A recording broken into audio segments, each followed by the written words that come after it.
Hey, thank you all so much for joining another episode of Celeste the Therapist podcast. My name is Celeste. I'm a therapist and I love teaching people how to go from being stuck to walking in purpose. And the way I'm able to do that on the podcast is by talking to people that are empowering people. And I have a special guest with me today. I'm going to have her introduce herself to you all. Hello, everyone. I am so excited to be on the show today with Celeste. My name is La-Dana Manhertz-Smith. I am a certified positive psychology and master mindset coach. And what Celeste doesn't know yet is that I am almost finishing my master's degree in counseling. So Oh my we'll God, have future conversations.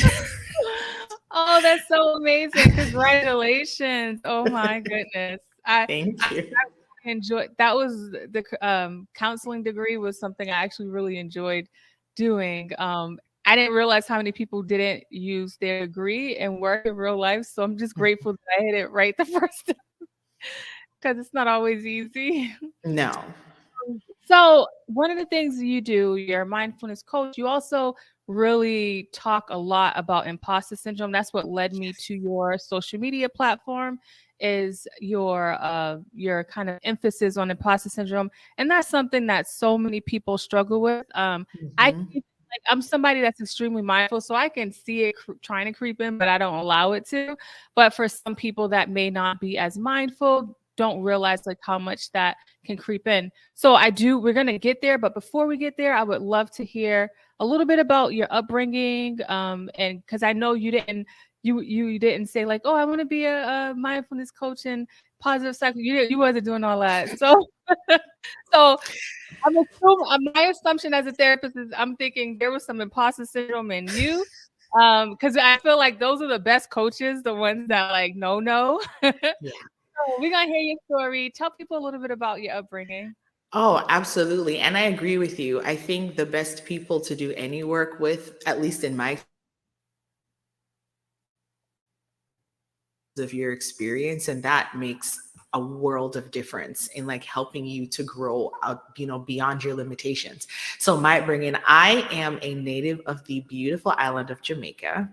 Oh, That's where I was born. I lived there for about 19 years, and then my family migrated to Canada. I want to selfishly say it's because I wanted to go to University of Toronto. So, they're like, sure, we'll come along for the ride, and let's all just go live in a different country. And wow. so that is where we lived for the majority of my adult years. I'll scoop around. I'll give you my whole history right now. So now I live in America because my husband accepted a job here in Washington. And so he said, well, why not pick up our whole family and move across again? Because we already started being mobile. So let's just keep that same energy and just live all over the world. So we'll see where we end up next. what continent we'll land on next time. So in Jamaica, and I love how you introduced the topic because in Jamaica, we have very limited access to opportunities. And I'm not saying that in a way that says there aren't things to do, but because we're a small island, we have very limited, small number of schools and even smaller lucrative professions. You're really going to be streamlined into certain professions. You're going to be a nurse, a doctor, a teacher, or the trades, like primarily those professions. And I want to say in my lifetime, because I had to choose that from I was 9 years old, we take an exam in grade 6, which determines what high school you go to. And so if you want to go on to university, you're going to have to get into a good school so you can get a quality education to make you ready for university. And every stage of school, there was an exam that basically sifted out who would be good enough to make it to the next level. And that started from as early as 9 years old. Wow, that's interesting that kind of path. I can see how it works and I can see how it may hinder people from exploring further, just based off of one test. I'm pretty sure it has its pros and cons. Yeah, I'm pretty sure there were some pros in there, but I mean, at 9 years old, having to pave your full life path, such a heavy burden. And I want to be honest, so you just chose from the lucrative careers. You just decided, well, I guess, and really families chose for you and you just kind of followed that path. Opposite to the American culture, for example, we're very surrounded by our family. So we have a collective experience more than an individual one. So as a child, you are very focused on pleasing your parents, pleasing your family, honoring your family name. You know, whatever you do affects the family's reputation. And so at 9, you're very cognizant of that. So you're making professional choices that will honor that name, that will, you know, I remember my dad said to me, you know, he said my surname is Manhertz, and as a child, and I loved it. It really kept a lot of pride for me. And he reminded me, "You're a Manhertz," like it was a full identity that was carried and interwoven into every single decision I would make in my whole life, starting at that age. And so that was the path. You just followed the herd in towards the sciences. And I did well. I did very well in school. I was smart. I was committed to school. I loved school. I was the kid who was sad school was done in the summer. My daughter thinks I'm absolutely strange. and, and would like voluntarily go to summer school because, oh my goodness, I can't wait 2 more months to be back into school. Wow. And my path was fully leading into medicine. That's where we go. That's what you do. You want to have a lucrative career, you go become a doctor, because doctors have the flair, they have the accolades, they have the reputation, they have all the things. But man, that just never really sat with me. But what other options did I have? Then we moved to Canada and an entire world opened up in front of me. I was exposed to careers I never heard of in my life, ever. And all of a sudden, I'm just at this crux of decision making. And as I approach my final year of university, finishing in my in human physiology, I realized this is not the path that I want to take. I can't go down this path. Like I cannot wake up every day and do this job. I volunteered at hospitals and I would quit every time because it just didn't align with me. I knew I wanted to help people. I knew I wanted to serve people. I knew I wanted to give people a voice who weren't able to find their own voice. But that path just wasn't the right path for me. So in my final year of undergrad, I completely switched my degree and to English, because I had no idea where my path was going to take me. And I knew I loved English. And so let's just start there and explore. Little did I know, I ended up in, go ahead. Oh, no, I want to say something. Coming from the type of family you came from, where decisions were made, where kind of like what you did meant something. Mm-hmm. How hard was that for you? Because a lot of people go through this battle where they realize what they don't want. So as you can see, she didn't know what she wanted, because a lot of people struggle with that, but you knew what you didn't want. Mm-hmm. And so that part you became clear. But what was that struggle like for you to have to tell your parents? Absolutely. So that decision took me a whole year of going back and forth, wrestling. And I think I had to grieve the experience before I could even share it with anyone, because and I understood my parents. I'll tell you even how I told them. I couldn't even tell them. And I was 21, 22. Like I was grown. It doesn't matter when the mindset is there. It's like, it didn't matter. I couldn't even face them to say that I was taking this dream away from them. I was robbing them of this story. So I wrote it in a letter and I put it under their pillow, on their pillow, and I waited in my room. I literally just stayed in my room and waited for them to make it up to their room, whenever that would be, to read this letter and hopefully interact with me. So I had to grieve what it meant. I had to grieve. Think about it. This would have been 22 years in the making of a story of La-Dana becoming a doctor. Everyone had this story. My parents had this story, their friends, all around. Like this was the path she was going to take. And in an instant, I'm robbing that, and I'm filling it in with I don't actually know. That's even worse. Golly. Oh my goodness. Yeah, I want to say you must be a creative person. I would have never thought to do that. Like it takes a lot of creativity, and you was able to get your thoughts out without any interruptions. Give it to them, let them figure it out, Yeah. and then wait. That was smart on you, and you was doing a little positive psychology before you realized it. Right? That's I didn't even know these tools because if I'm being honest, coming from a Jamaican experience, and I'm guessing right. probably other African Americans may have this experience, or persons of color, Yeah. counseling isn't a thing in our Right. culture, in our Right. conversation. I want to Right. be honest. I never even knew about counseling until I was doing in my first career. I learned about counseling by accident. That's how I Yeah. even ended up in the mental Yeah. health field at Yeah. all.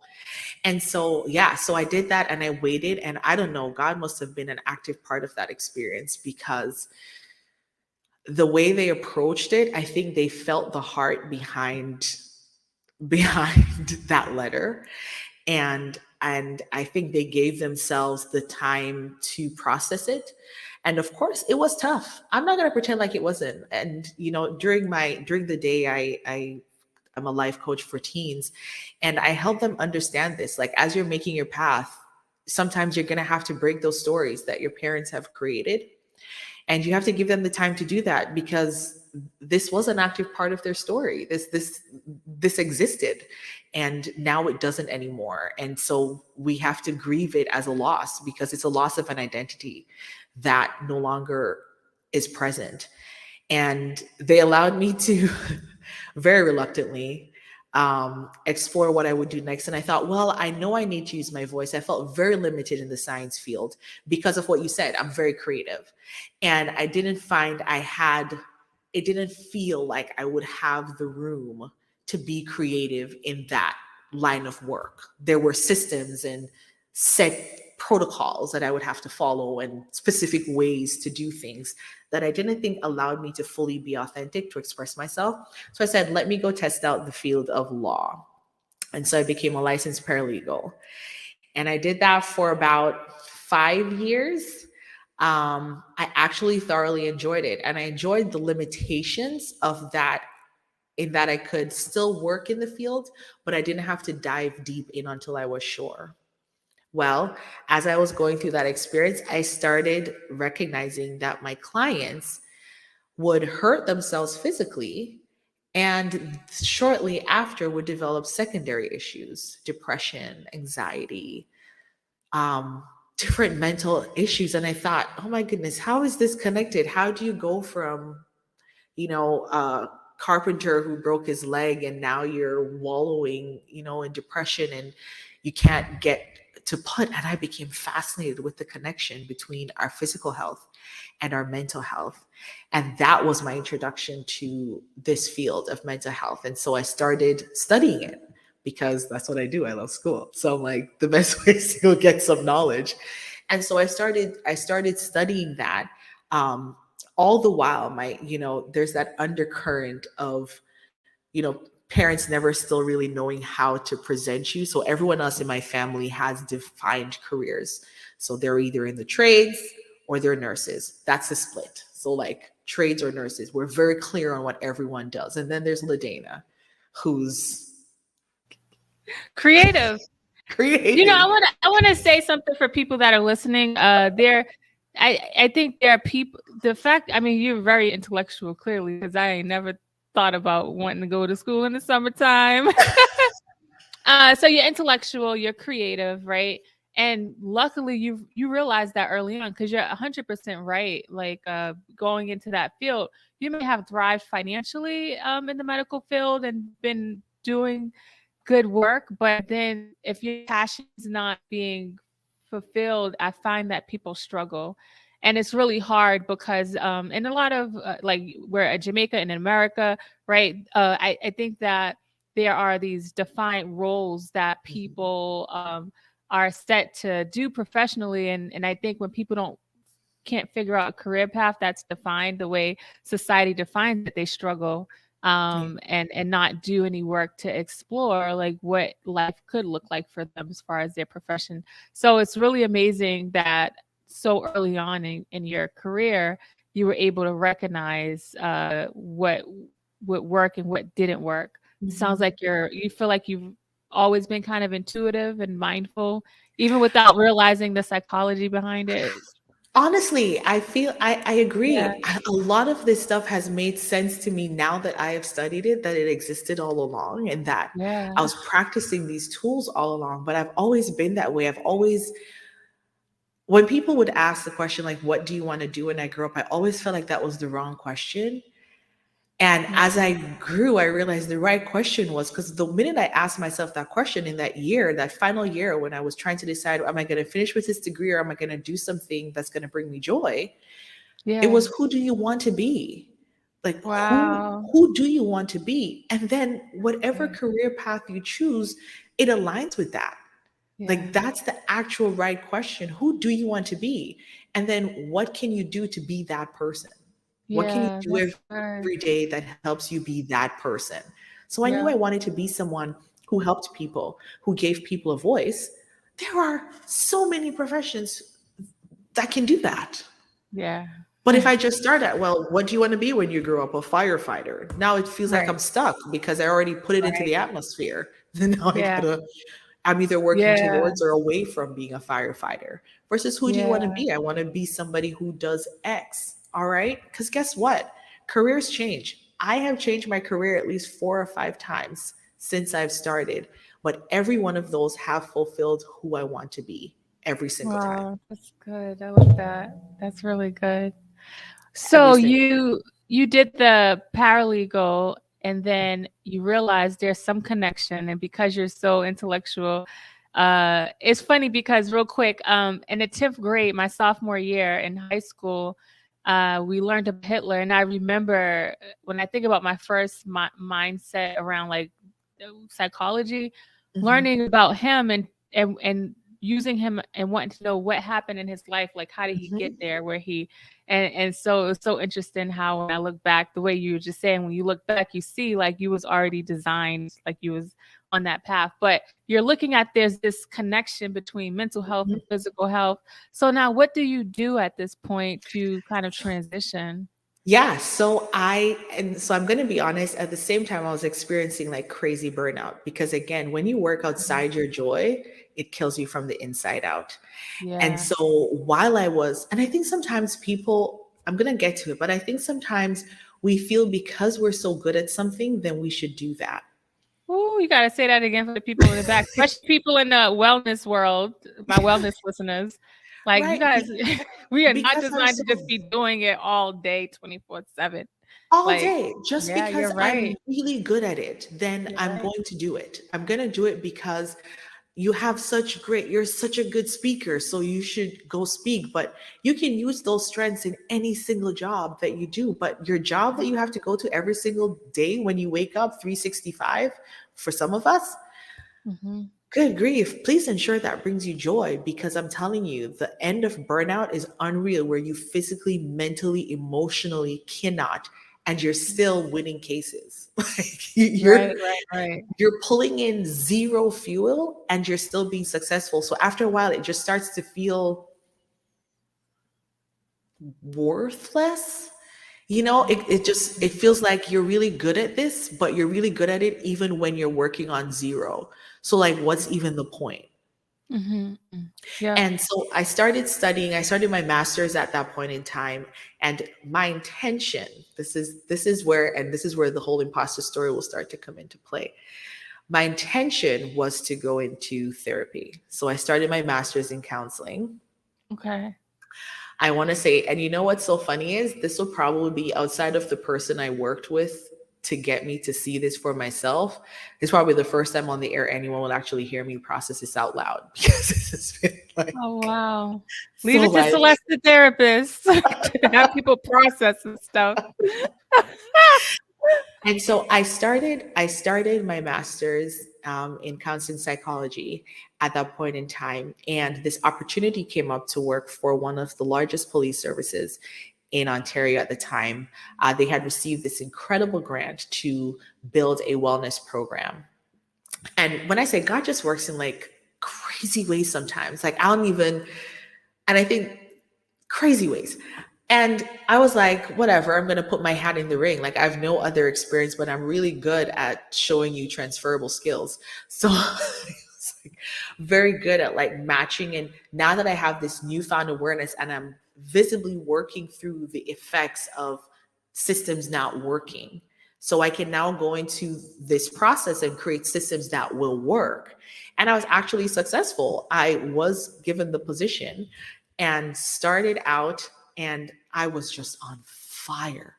Oh my goodness. You know, I don't know if you've been there, Celeste, maybe in the job that you do, but you ever like lay down at the end of the night and you're about to close your eyes and you literally feel like you have arrived in a place, like you are Yeah. finally where you're supposed to be? Yeah. Yeah. Yeah. Yeah. I get it. I get it. Yeah. Especially because, I'm touching people, meaning like the things I'm saying is, and because I was in such a stuck place, like when them light bulbs go off, it just feels really good to help Yeah. others in that way for me. Yeah. Yeah. And so that's how it felt. And so my job there was to create these programs. And I was just opened up to this world that I never in my life been exposed to. The concept of mental health, the importance of taking care of yourself.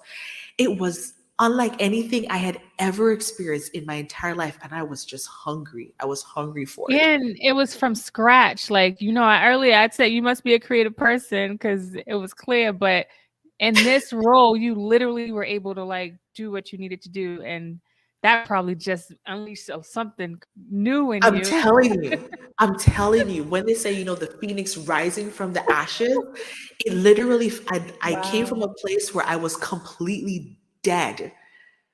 And when I started day one, my entire everything came to life because why? I was finally doing who I was, who I was finally this and this actually finally aligned. And it was incredible. It was great. I was nailing it. And everywhere I would tell everyone what I did, nobody knew what I did. Because what's a wellness program advisor? Mental health and wellness was just coming onto the scene. This was Right. all trendy words. This was spa days and nail care. Right. This is go get a deep tissue massage and a long bath. Like people didn't understand the fundamental Yeah. ways to protect their mental health. And I'm working in one of the most cynical environments. I'm like asking Right. police officers and their families to take Yeah. care of themselves. Like, what? Come on now. And so showing up in that space, and so as I was progressing in the underpinning of that, there's still this desire to like be the thing, to be a thing, because there's still that context. And it's funny how much influence still your family has. So proud of what I'm accomplishing, but still struggling with what the thing is. And continuing to learn that path. And then I started preparing for my practicum, and I go through that experience. And can I tell you, Celeste, I did not finish that degree. Oh, wow. I did not finish that degree because coming face to face in that room, I felt like the pressure of getting it right was so great. Wow. And so the minute I started going through that experience, and I'm in that room, and like I said, it's the first time I'm going to say this out loud because I was too scared. And no matter how much everyone would tell me the sessions will be done, and they'd be like, "Oh my gosh, that was such a breakthrough," and I'm like, "Yeah, that was just luck, though. Like that was by accident. I didn't even know I was going there." And my supervisors were so disappointed that I decided not to finish because they're like, "You're wasting this whole talent." And I'm like, "It's fine. I love program development. And in truth, I really do. I really love designing programs." In that room was the first time I had to come face to face with, are you able to deliver on what you know? Oh, okay. And I was so scared. Wow. I was so scared. And I'm going to say this now because sometimes, and I think I heard this somewhere else, so this is probably not from me, somewhere in Okay. my brain, it's collected this knowledge. about being ready for the gift that you're given. Elise Myers, I think that's where I heard it from, where she's saying is, Mm. if you're not the right person, even if it's the right time or the right place, Mhm. it's not going to work. And even Mhm. though I had all the skills and I had knowledge and I had all the things and it flowed naturally, I wasn't at the place yet that I was confident in that person sitting in the room Right, right, and right. in that person being able to deliver to people what they needed in the room. And so I thought, you know what, I got to stay away from mental illnesses because I love people so much. And because who I want to be is someone who helps them. I can't put Mhm. myself in a position that I could potentially hurt them. Mhm. Wow. So that was kind of like the first time when you look back where your kind of imposter syndrome kicked in. Yeah. And you see how powerful that thing is? You know how many, you see how powerful that is? Finally, you are where you believe you're supposed to be. Yeah. And it kicks in and says, nah, you don't know what you're doing. Step No, off yeah. this, sis. Yeah. And then you're like, cool. So I'm like, you know what? I'm going to go into a field that helps me help people, but help people who aren't broken, who don't need to be healed, who don't need recovery. Because that way, my chance of hurting them is much less. Wow. Oh, wow.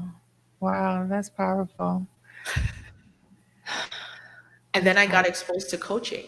When we moved to Canada, I met a coach and I was like, whoa, like, this is amazing how they've been able to help me. So before we started talking, if you go on my page, you'll see a lot of stuff from like procrastination. And because that was really like I thought that was my vice, procrastinating, high achieving procrastinator.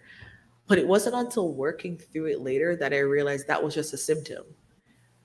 So whenever It, I felt like a symptom of my imposter syndrome, so yep. whenever I felt like I'm not going to perform to the level that I think I should, or I don't fully know what I'm doing, or I question myself, then the easiest way for me to protect my energy, protect myself from that, was to delay, to Mhm. leave it till the last minute. That way, if it didn't work out, I could say, well, I kind of did in the last minute. So, like, Mhm. whatever. And then if it didn't Mhm. work out, I'd be like, well, look how I didn't even have to do anything because look at that. And a lot of people will frame the procrastination, or not, they wouldn't name it as procrastination. They say I work better under pressure. Right. Um, and That was my favorite. Yeah, and and it ends up, I can see how that's framed because that people will get it done, but at what cost? I think about the mental health and the physical and how Mhm, your system is in this high alert for no mhm. reason if you had have just done it. But part of that is due to the imposter syndrome. Can I really do this? Like, am I the right fit? What are some other ways you notice? And for people that aren't familiar with imposter syndrome, Yeah. explain to them, how do you explain it to people? Yeah, absolutely. And what's funny is this question actually came up last Sabbath. A friend of mine said, "Yeah, girl, I noticed you've been talking about this imposter syndrome lately. Like, what's all that about?" And so, I said to her, "Well, imposter syndrome is this. I'm going to make it very simple because there are a lot of like Yeah, big explanations for it, but right, it's right, right, really this deep fear and insecurity that you're not real, you're not legitimate, like you're a fraud. yep, yep, And you've basically been pulling the wool over everyone's eyes. And one day, they're going to open their eyes and realize that you actually don't know anything. And you've been a big right, fraud this whole time, fronting as someone who knows what they're doing. And they're going to right. finally figure you out." Mm-hmm. And Mm-hmm. so you show up in these spaces, and I've been put in spaces. It's just unreal. And I know what I'm doing, but that thought comes in and all immediately, and I've done my work where I can now respond to it and I can show up in spaces and I can handle it. And I'm like, okay, I'm finally at the place that I feel I can share with people because I feel sometimes it's kind of an injustice to bring people into the journey when you're still traveling it. Um, unless you fully told them that that's what you're doing.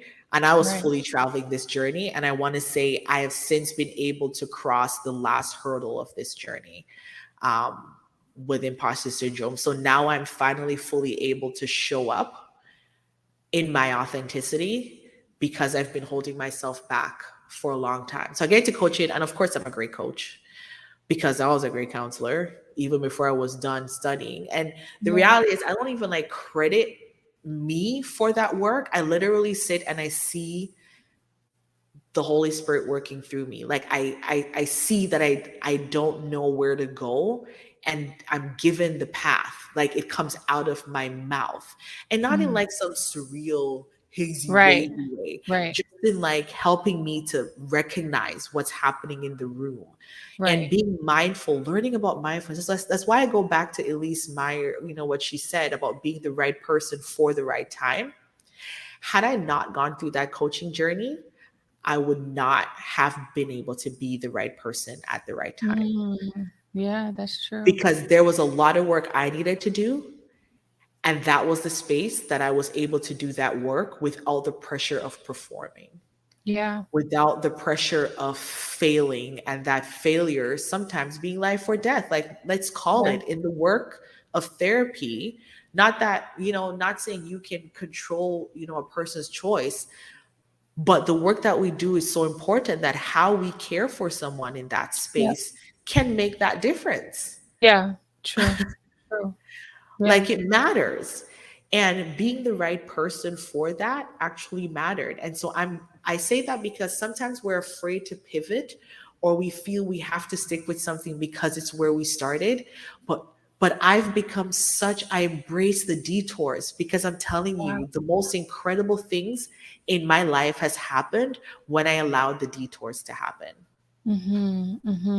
That's where I learned about being mindful in a space. That's where I learned about actually being able to allow my thoughts, allow myself to be present moment by moment. You could never get me to talk to you, not be on my phone, and not be like multitasking queen over Right. here, Right. getting nothing done usefully.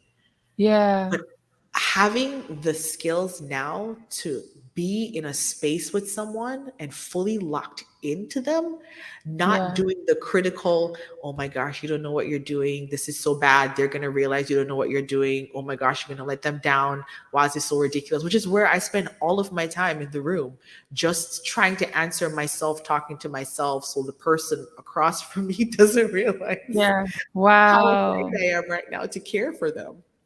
And I was Wow. so afraid of being burnt out again that I took a different path. And taking that path has allowed me to cultivate the skills I need, cultivate the awareness and the confidence. So now Yeah. I can actually walk you through what that looks like. I can actually talk you through what that looks like. And I can do that without the pressure of letting you down. I remember in my class, one of the professors said, and it was life changing when he said this. He said, "You are just the instrument. You are not the actual source of healing. Right. So Yeah. release yourself from the outcome." Yeah. That's good. That's really good. Game changer. And the minute I started reminding myself of that, when I show up in spaces, and let's be real, as a woman, as a Black woman, as an immigrant, I am like societally not like first pick to be in certain spaces. Right. Right. And yet I keep ending up there. And as I enter that space, I'm reminded you are here because you are worth it, because you have Yeah. something to say, because you have Yeah. something to share. So take up space. Yeah. Like That's it would be a good. waste otherwise to be in a space and not actually use it. Yeah. Because someone in that room needs to hear what you have to say. And sometimes you're the only one that they can hear it from. You have the Mhm. language that will connect with them. And if you Yeah. keep that quiet, you are robbing the world of this unique gift that God has Yeah. given you. Yeah. That's good. Um, Les Brown, he's a motivational speaker, said there's a lot of dreams in the graveyard, right? Like there's something that's for everyone that's supposed to be shared with the world. But your definition of imposter syndrome was important because a lot of people are not even aware of what that feeling Mhm. is. Like they don't even know what's going on, but they know there's some kind of insecurity. And there's so many reasons behind it, right? If you're one of the only people that look like you, and sometimes if you're the for me, the first person in my family to start a business, right? And Mhm. I don't know any other people that have businesses, so it's just me. But now there's this imposter thing. Can I really do this? And it was one of the things that's important when she's talking about the mindfulness piece. It definitely helps with that imposter syndrome, because when you are mindful, you can see what's happening in real time, and you're not allowing it to like enter. I like to use analogies. So I'm like, imagine somebody just opening your door and being all up in your house, right? So being mindful, like the knock is going to come. You can't help the knock, right? Depending on your situation, because everybody's situation is different. But letting that person in unwelcomed, you're not being fair to yourself, but you won't know that if you're not paying attention. Does that sound Exactly. pretty accurate? That is spot on. And Yeah. I always say that the healing for imposter syndrome starts at awareness. Because Yes. fundamentally, just as you said, I use analogies too, because people just get that. I talk about, the Yep. cars on the highway or clouds in the sky, and they're gonna Yeah. keep coming. But you Yep. get to, once you become mindful, you get to decide which car gets to park on that highway, which car gets to Yeah. take a detour, which car gets to exit, Yep. what gets to stick around. And many of us are working on autopilot without realizing that the stories of our past still control the stories of our present. And we want to make a change and we can't. Going back to my friend, when I said to her and I described what imposter syndrome was, she's like, well, isn't that every Caribbean household, every child who grew up in a Caribbean Wow. household? It's like normalized. It's just, She's like, all wow. this love tied to performance, worth tied to performance, you know, you come home with three A's, one B, and everyone's like, well, where's the B? So all of a sudden you never feel like you're enough. You never hit the Yeah. mark. And so you keep setting these unrealistic expectations on yourself and you're never going to hit them. So you're always going to feel like you're falling short. But everyone Yeah. outside is like, oh my gosh, look at this awesome work. And you're like, well, this wasn't Right. really that good anyway, because here's Yeah. this performance. And so a lot of Yeah. us have to look at, we have to allow ourselves to not be run by our thoughts. We feel we can control them, but we are actually in control of our thoughts. We are. We really If we are. slow down enough, we get to hear everything it's saying and we Mhm. can choose what to listen to. And Yes. often I tell people that inner voice is really just your brain trying to protect you. It's trying to protect you from It embarrassment, really is. trying to protect you from feeling hurt, feeling like you don't belong, whatever other feeling you've attached to this experience. It's just its way of doing it. It just does it in some pretty harsh ways sometimes. That just don't always make Yeah. you feel good because it wants you Yeah. to stop. But once you're mindful of it, you can actually partner with your brain and be like, it's okay, Holmes, I got it. I got Yeah. it. Oh, I that's reckon good. like I got it. I recognize that this is a novel experience, but I've done new things before, so I can do this again. I recognize that I may not know everything about this topic, but I'm resourceful. I can learn about it. There are many Mhm. things that I can Mhm. do, but until we slow down enough to actually hear what our brain's trying to Well, tell us, we're not going to actually be able to speak to it. We're not going to be able to show up in our fullness. right, right. That's so good. You sound like I said. I feel like I'm talking. You're talking like I'm talking. I'm looking in the mirror, because that's the tape of our past will continue to replay. And like you're saying, the brain is really here to protect us. And if we don't take inventory, if we do not start to create that relationship, and I say you're with yourself all the time, 24/7, why not allow that relationship to be better? Right. I feel like the mind is such an underutilized part of our body. And it's insane because it literally can like be the thing for everything on our body, but we don't utilize it. And so all it has to work with was the things of our past, unless we give it a new narrative, right? And Yeah. so like that is such an important thing. And it sounds like for people listening who may say like, you know what, I struggle with imposter syndrome, or oh, that's what that is. It sounds like Mhm. the first step is what you're saying is like start with just being aware of what's Yes. going on.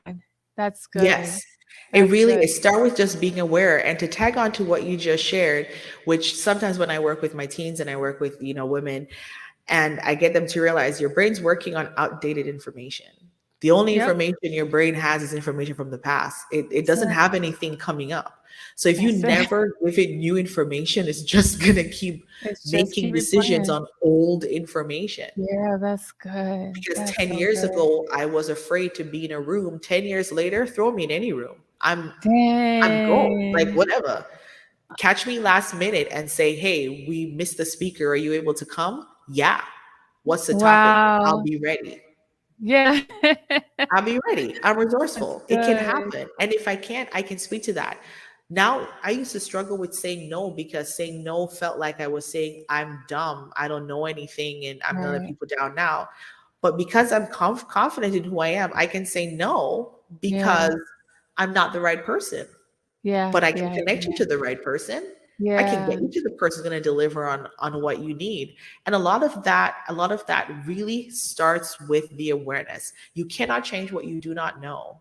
Yeah. I'm pretty sure somebody said that somewhere. That's probably not Yeah. even for me, but you cannot change what you do not know. You Yeah. first have to know what's going on. And sometimes we can fear, self-doubt, imposter syndrome can feel really related. But when we talk about imposter syndrome, this is a persistent, like it's persistent even when there is evidence that you Right. know what you're doing. So Right. even Right. in the Right. face of evidence, and that's why I could see where my friend was like, well, isn't this in the Caribbean? Because if you look at your report card and you have 4 A's and a B, the evidence says you're doing pretty well. But then Mm-hmm. your parent says, well, why is this one B? Like, why are you dumb over here? That's kind of how it translates. So Mm-hmm. overall, well, if I'm not good enough to get an A over here, then clearly I must be ridiculously dumb. But you're Right. not. Right. Like, Yeah. Yeah. it's That's a good not. point too. The persistence Yeah. of that thought, despite the evidence that's there, and that's literally what happens for people. And would you Which is also where, sorry, go recommend? ahead. Oh, would you recommend people to lean on the evidence as well, like as they're Yeah. being mindful? Okay. Yeah. So that's where I was gonna go next. So you first got to get aware of what your brain's telling you. And then you gotta keep a record. You gotta keep a record, Yes. right? I'm Imposter syndrome is a very practical issue. It doesn't have the information it needs to counter what it knows. What your brain knows is that you don't feel confident, you don't feel legitimate. And so, whenever it gets a chance, it's going to present that as the narrative. On account of that narrative, you got to come correct. Like it's not just going to take good news and affirmations to make it happen sometimes, because those sometimes are hard to believe. If the affirmation, people use affirmations a lot, but if the affirmation is too far from believable, it's not going to work. Like, oh, you're great. Okay.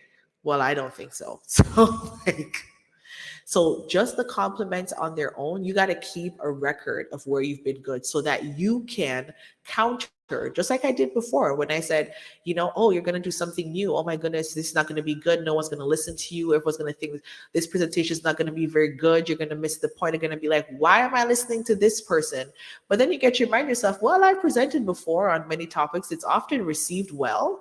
And if it's not received well, I can use that to grow so that the next time maybe there is something I could learn about this topic to make it better. So when I get a chance again, I can do it again. This is how your inner dialogue has to be adjusted. But you can't adjust that dialogue if you have no evidence to back. My brain's not going to believe you. Right. So you got to And be I'll aware, say, collect the but the evidence, evidence piece and that you're then talking change the about. dialogue. Oops. Oh, sorry, it broke up a little bit. The evidence that you're talking about too, for people listening, writing it out, the reason why that's powerful is because there's a lot of like junk Mhm. that could be going on. So you're isolating it out and you're looking at it, and then it becomes more real as opposed to it just being in Yeah. your head. I love the whole writing it out part, because that's what I tell people a lot to do. And it's a struggle. Like you got to get the pen and paper, but think of it as your medicine for this issue that you're dealing Yeah. with. Yeah, and Mhm. it works. And for some people, yesterday I was working with someone, and they were struggling with pen to paper. So I said, well, get out your voice memo and record That it works too. and come back to That's it good. later, but get Yep. it out. Come Yep. back to it later Getting it when you out. can actually work through and write it out and process it, but get it out, because that is the difference. If it's just stuck in there, like you said, it's going to get jumbled up with all the thoughts in there. And our Yep. brain right now, negativity, I love the way Hugo Albert said this. I have it on my desk. He says, negativity is processed with a higher priority by our cognitive system. I know it sucks, but it's true.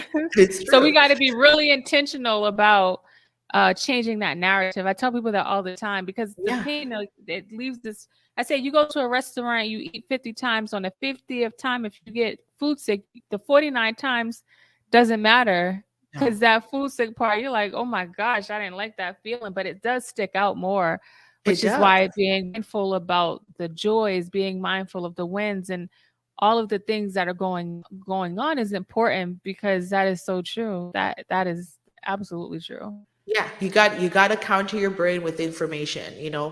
In psychology, they say there's a 3-to-1 negativity to positivity ratio. For every Yeah. one positive thing you can come up with, your brain's going to slap you with three negative Yeah. ones, which means that you're going to have to go out of your way to overcome that. It's Yep. work. Yep.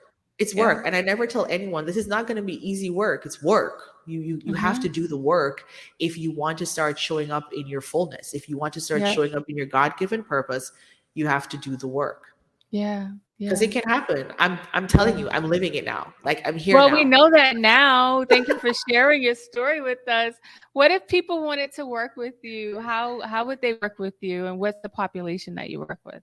Absolutely. So for now, right now, you can follow me on Mindful Habits. I am making some bit of a switch. You can find me on Instagram at Mindful Habits with La-Dana. You can also find me online, www.La-Dana Manhertz-Smith.com. I know, what a mouthful, but if you go on my Instagram, you'll be able to find it there as well. So I'm making a shift because remember, I told you at the start that I finally been able to overcome the final hurdle, which Yeah. was in my spiritual journey. And Yeah. I went on a fast a couple of weeks ago because I just felt like I was doing all this work and presenting all this helpful stuff, but it just felt like something was missing. And I had to come Yeah. face to face with my own struggle, from that Yeah. spiritual discipline end. And Yeah. I went through a fast from all the things I'd made Lord over my life at the time. And at the end of it, I really heard God speak to me. And, he said, how you out here telling people to overcome these things when, you know, the real unshakable confidence is found in me, who has like full guidance, leadership, ownership, Wow. like Yeah. actually have the ability to fill the void within you. Yeah. Like, why are you out here Yeah. setting them up for half the journey? Wow. And so I had to come face to face with that because I was like, yeah, but like I'm no Christian like stalwart. Like I see all these people out here Mhm. and they'd be like deep in all of it. And then, I'm like, I'm supposed to be all of this and whatever. And he's like, ain't nobody asked you to be that. Like, Right. Right. nobody asked you to be a social media Christian guru. Like, I'm just Right. Right. asking you to create the open door so Right. people can choose to take Yeah. fully what they need if they want to. And so I had to come face to face with where that was the biggest space that my imposter showed Wow. up, because I just never felt like, I'm a minister's wife, I'm a pastor's wife, and I've been a Christian all my life. And so like there are these boxes you're supposed to fit in. And of course, Right. if you heard my life story, I don't do well with fitting into boxes. So Right. Right. all of that just never felt aligned.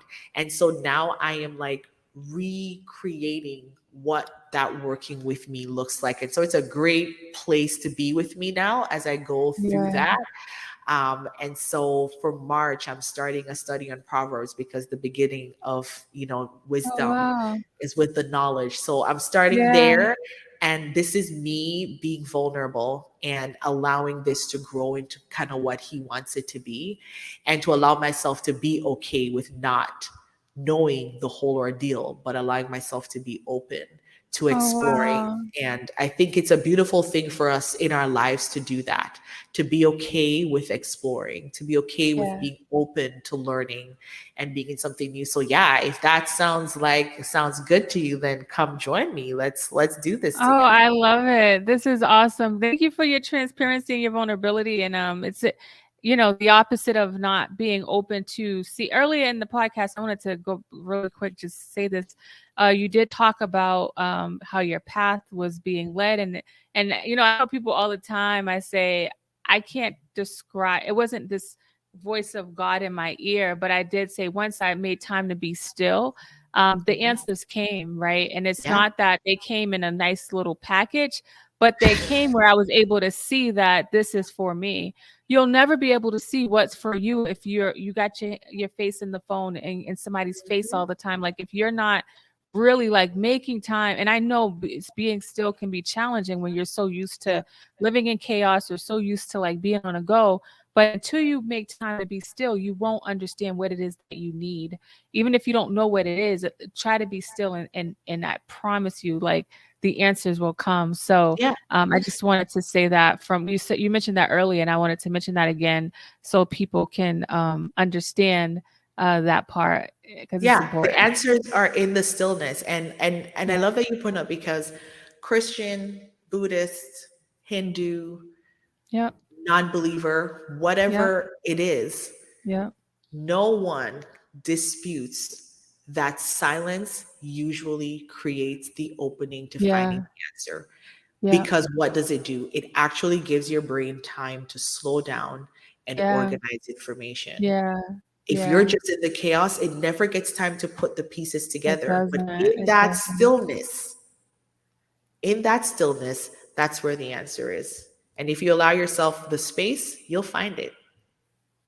Well, thank you. We're going to leave on that note. This was amazing. You are amazing. Your story is amazing.